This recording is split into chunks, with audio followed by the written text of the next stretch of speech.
It's important to do the best with what you got, which is good advice in general, but especially helpful for creatives out there.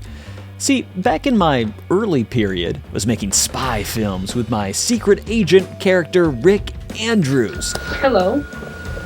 I didn't want to be late. Just a little worried. Got a little stuck in traffic. All right, Rick. Gotta find a way out of here.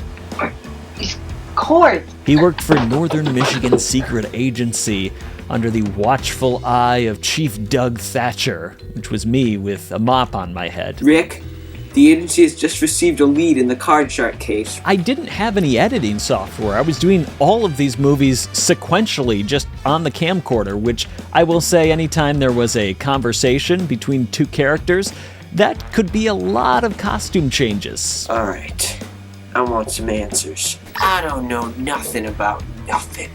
Rick, he says he doesn't know anything.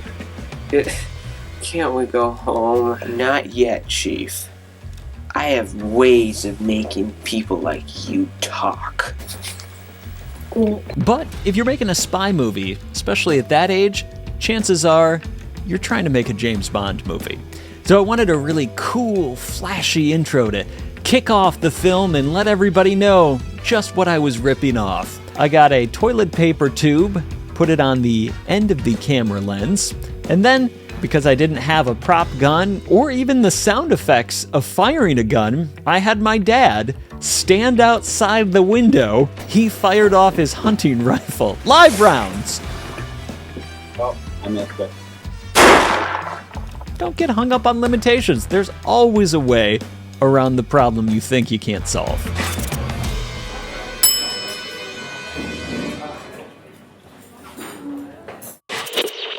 Headed over to the Traverse City Country Club right now for the monthly meeting for the Economic Club of Traverse City. Now, on the Pancake Boys side of things, we not only manage the website, but we also record the entire meeting, chop that up into little bite-sized appetizers. Perfect for social media because, we're not trying to live in soundbite culture, but just trying to take an idea that can be well condensed into about 60 seconds, make somebody go, boy, I really want to learn more about this.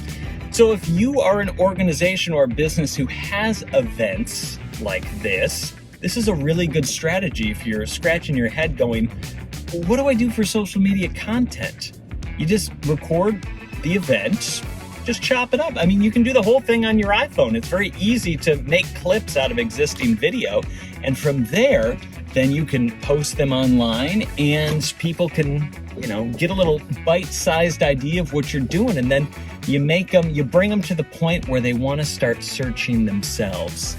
That's an idea from producer Brian Eno, but I definitely think that it applies to business in general. You bring people to the point where they want to start searching themselves. It's a very powerful notion.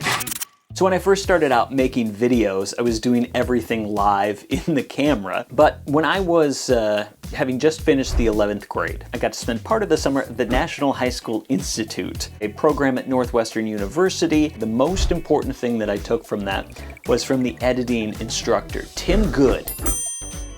He had some footage from a show, I think it was a pilot that didn't go to series. So in this scene, there's a guy trying to break in somewhere and he busts a window. Tim talked about how the editor can shape subtly how the audience is perceiving this guy. There were 4 or 5 attempts of him trying to elbow his way through the glass. Now, if you wanted to make him seem incredibly tough, take it from the moment right before the last one where he busts through the glass. If you want to show he's weaker, you show all of the takes. I think about that more than you would believe. There's just so much that goes into telling stories, and the ability of the editor to decide, by eliminating this, I'm going to change your perception of what's happening, was fascinating to me.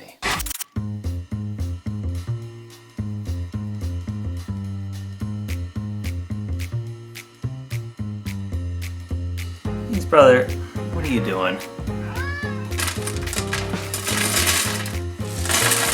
Buddy, you're ruining the shot. You gotta get out of the way. Out of the way, come on. Out of the shot.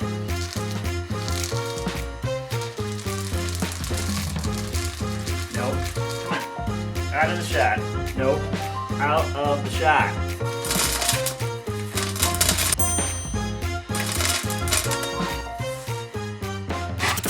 So the old Bob Vila, this old house motto, measure twice, cut once. I guess you could also say Santa's make a list and check it twice. I don't hold myself to the same standard as Santa, apparently. What do I think I'm better than Santa? Because I leave the house and I don't double check to make sure that I brought along these. Doing an outside shoot for Mr. Chain, the plastic chain and accessory company out of Thompsonville. Adam, our intern, and I had already done the studio shots the weekend prior. It was finally nice out.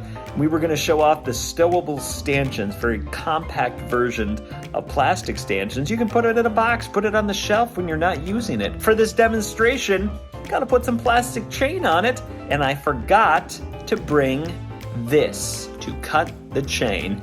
And let me tell you, in case you thought you could get the job done with scissors, here's what happened when I tried. We were finally able to take care of it by having Adam step on the busted scissors, putting his full body weight on top of the plastic chain. So I will say this, Mr. Chain makes incredibly durable plastic chain, but it is a word to the wise. Whatever you're doing, no matter how prepared you think you are, check it twice.